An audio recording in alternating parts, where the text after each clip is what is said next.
ماہ شعبان کی اختصاص اور اس کی فضیلت کا بطور خاص انکار کرنا یہ کسی شخص کے علم میں کمی، مطالعہ میں کمی اور نقص ہو سکتا ہے۔ یہ حق نہیں پہنچتا کہ مطالعہ کی کمی، علم کی کمی کی وجہ سے کوئی چیز، کسی بدیہی حقیقت کا کوئی شخص انکار کر دے۔ اسی طرح بعض اوقات بعض لوگ، بعض سپیکرز، بعض سکولرز، بعض تبلیغ کرنے والے، خطاب کرنے والے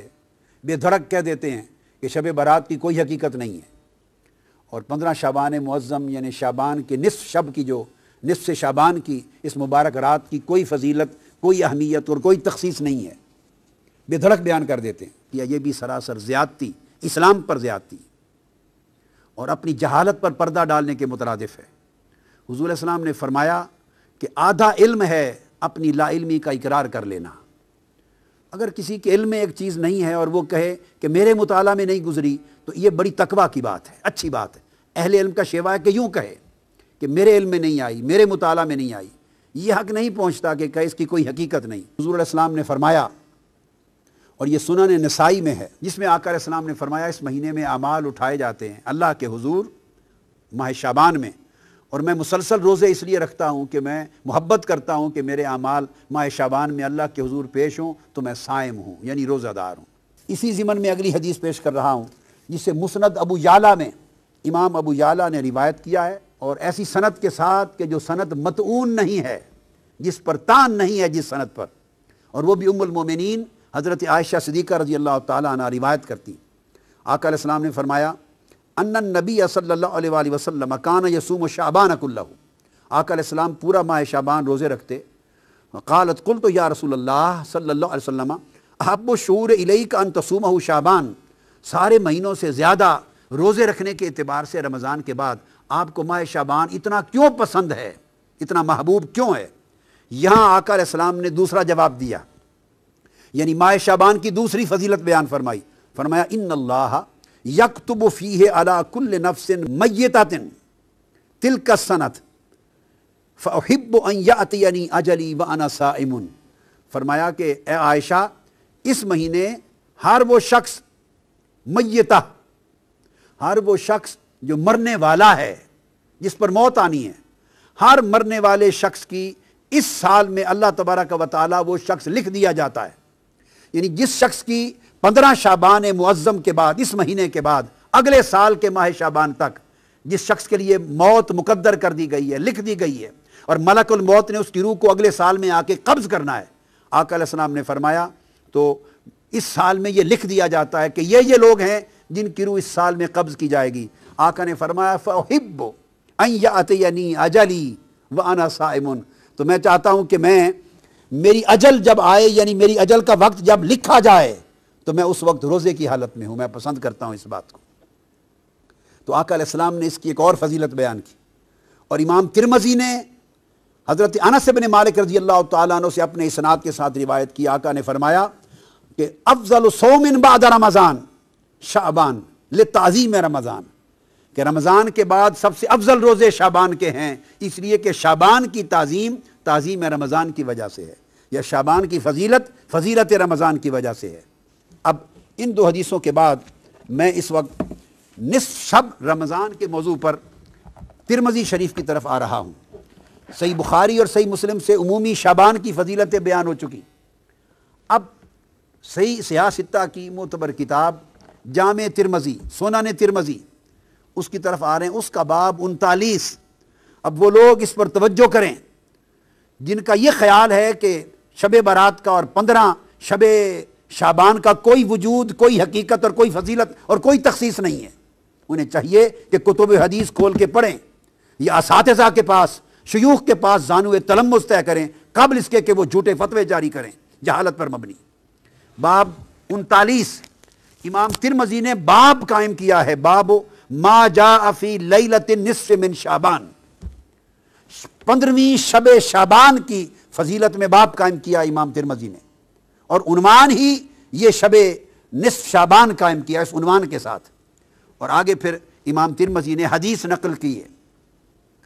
جس حدیث کی راوی پھر ام المومنین حضرت عائشہ صدیقہ رضی اللہ تعالی عنہا ہیں، اور ان سے روایت کیا ہے حضرت عروہ نے عن عروۃ عن عائشہ رضی اللہ تعالی عنہا قالت فقدت رسول اللہ صلی اللہ علیہ وآلہ وسلم لیلۃ فخرجت فاذا هو بالبقیع۔ اب یہاں دو باتیں ثابت ہوں گی۔ ام المومنین عائشہ صدیقہ رضی اللہ تعالیٰ عنہ فرماتی ہیں اس 15 شعبان کی رات تھی جسے ہم شب برات کہتے ہیں، یہ 15 نصف شعبان کی رات تھی۔ میں نے اچانک رات کو دیکھا کہ آقا علیہ الصلوۃ والسلام اپنے بستر مبارک پہ آرام فرما نہیں تھے۔ جب میں نے دیکھا کہ بستر پہ آرام فرما نہیں ہیں تو میں فوراً گھر سے نکل پڑی آپ کی تلاش میں۔ جب تلاش میں نکلی تو فیضا ہوا بالبقیع، میں نے آقا علیہ السلام کو جنت البقیع یعنی بقیع کے قبرستان میں پایا۔ یہاں سے دو باتیں ثابت ہوئیں، ایک امام ترمذی کا 15 شعبان کی شب کے عنوان سے پورا باب قائم کرنا، اور سیدہ عائشہ صدیقہ رضی اللہ تعالی عنہا سے آقا علیہ السلام کی اس سنت کو روایت کرنا کہ 15 شعبان کی شب اٹھ کر عبادت کرنا آقا علیہ السلام کی سنت تھا بطور خاص۔ اور صرف عبادت نہیں، اس شب آقا علیہ السلام قبرستان تشریف لے گئے، جنت البقیع میں تشریف لے گئے۔ تو دو سنتیں ثابت ہوئی۔ بعض لوگ اس مغالطے میں بھی مبتلا ہیں، اور میں نے پڑھا ہے بعض اخبارات میں، بعض لوگوں نے کہہ دیا کہ قبرستان جانا اور فاتحہ کرنا بھی اس رات میں کہیں ثابت نہیں ہے۔ تو دیکھیے یہ سنن ترمذی کے باب سے ثابت ہے، آقا علیہ السلام کی سنت سے ثابت ہے کہ عائشہ صدیقہ رضی اللہ تعالی عنہا نے آپ کو جنت البقیع میں پایا، اور جب آپ ان کے پاس پہنچی تو آقا علیہ السلام نے فرمایا اکنت تخافین ان یحیف اللہ علیک ورسولہ، اے عائشہ صدیقہ رضی اللہ تعالیٰ عنہ دوڑتی دوڑتی مجھے تلاش کرنے کے لیے آئی ہو، تمہارا کیا خیال ہے اللہ اور اللہ کا رسول تمہاری حق تلفی کرے گا؟ اب یہاں ایک بڑا لطیف نکتہ ہے، ان کو ایک گمان گزرا تھا جس کو آگے بیان کرتی ہیں، قلت یا رسول اللہ انی ظننت انک اتیت بعد نسائک، یا رسول اللہ صلی اللہ علیہ وسلم مجھے خیال گزرا، گمان گزرا کہ شاید آپ کسی اور زوجہ مطہرہ کے حجرے میں تشریف لینے گئے ہوں۔ یعنی وہ رات باری کے اعتبار سے ام المومنین عائشہ صدیقہ کی تھی، اور ایک بتقاضۂ بشریت جب اٹھی نصف شب رات کو 15 شعبان کو تو دیکھا آقا تشریف فرما نہیں ہے، ایسے بتقاضۂ بشری خیال آیا کہ کہیں آقا علیہ السلام کسی اور زوجہ مطہرہ کے ہاں تشریف نہ لے گئے ہوں۔ اب آقا علیہ السلام ان کے ذہن میں اس مخفی خیال کو جان گئے، یہ اس نبی کی بصیرت ہے، یہ اس نبی کا علم ہے، نبی کا کشف ہے، نبی کی نگاہ ہے کہ وہ کس خیال کے پیش نظر وہ تلاش کر رہی ہیں۔ تو آپ نے فرمایا ایک تو جان گئے، دوسرا فرمایا کیا تیرا خیال ہے کہ اللہ اور اللہ کا رسول وہ تمہاری حق تلفی کریں گے؟ یعنی اٹھے آقا علیہ السلام تھے، تلاش حضور کی ذات کی ہو رہی تھی، مگر آقا علیہ السلام نے ان کا گمان جو آقا علیہ السلام کے بارے میں تھا اس پر اللہ کا اسم شامل کر کے فرمایا کیا تیرا خیال ہے کہ اللہ اور اللہ کا رسول حق تلفی کریں گے؟ یہ نہیں فرمایا کہ رسول حق تلفی کرے گا، نہیں، بلکہ فرمایا کہ اللہ اور اللہ کا رسول ایسا کریں گے۔ اشارہ اس امر کی طرف تھا کہ رسول کا ہر عمل وہ رسول کا نہیں ہوتا، وہ اللہ کا عمل تصور ہوتا ہے،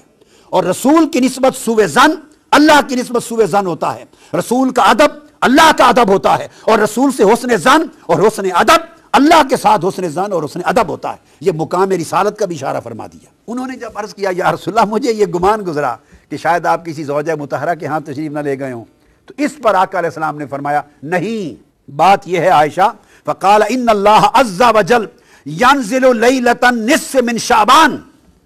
کہ جب شعبان کی 15ویں کی رات آتی ہے تو اللہ تبارک و تعالی الی السماء الدنیا، آسمان دنیا کی طرف ایک خاص شان کے ساتھ نازل ہو جاتا ہے۔ اب آپ دیکھیے یوں تو آسمان دنیا کی طرف ہر رات کے پچھلے پیر نازل ہوتا ہے، تو جب نصف شعبان کی رات کی تخصیص فرمائی تو اس کا مطلب ہے اس رات کسی اور شان کے ساتھ، بڑی عظیم مغفرت کے اعلان کے ساتھ، عظیم رحمتوں کے اعلان کے ساتھ، عظیم عطا اور سخا کے اعلان کے ساتھ اتر آتا ہے فَيَغْفِرُ لِأَكْثَرَ مِنْ عَدَدِ شَعْرِ غَنَمِ كَلْبٍ۔ تو ایک قبیلے کا ذکر کیا جن کے پاس بہت بکریاں ہوتی تھی، فرمایا وہ قبیلہ جس کے پاس دنیا میں سب سے زیادہ بکریاں ہیں، ان بکریوں کے اوپر جتنے بال ہیں ان بالوں سے بھی بڑھ کر اس رات اللہ میری امت کی بخشش فرما دیتا ہے۔ اس لیے اس کو شب برات کہتے ہیں کہ اس رات دوزخ سے آزادی ہوتی ہے، برات ہوتی ہے، بخشش کا اللہ کی طرف سے اعلان ہوتا ہے۔ اور اس کے بعد امام ترمذی روایت کرتے ہیں وفی الباب عن ابی بکر الصدیق، اسی باب میں اسی موضوع پر یہ حدیث سیدنا ابو بکر صدیق رضی اللہ تعالیٰ عنہ نے بھی روایت کی ہے۔ تو 15 شعبان کی رات کی اہمیت حضور کی سنت سے ثابت ہوئی، سیدنا صدیق اکبر کی روایت سے ثابت ہوئی اور ام المومنین حضرت عائشہ صدیقہ رضی اللہ تعالیٰ عنہ کی روایت سے، جسے امام ترمذی نے مستقل باب قائم کر کے بیان کیا۔ سنن ابن ماجہ اس کا باب سن لیجئے، باب ما جاء فی لیلۃ النصف من شعبان،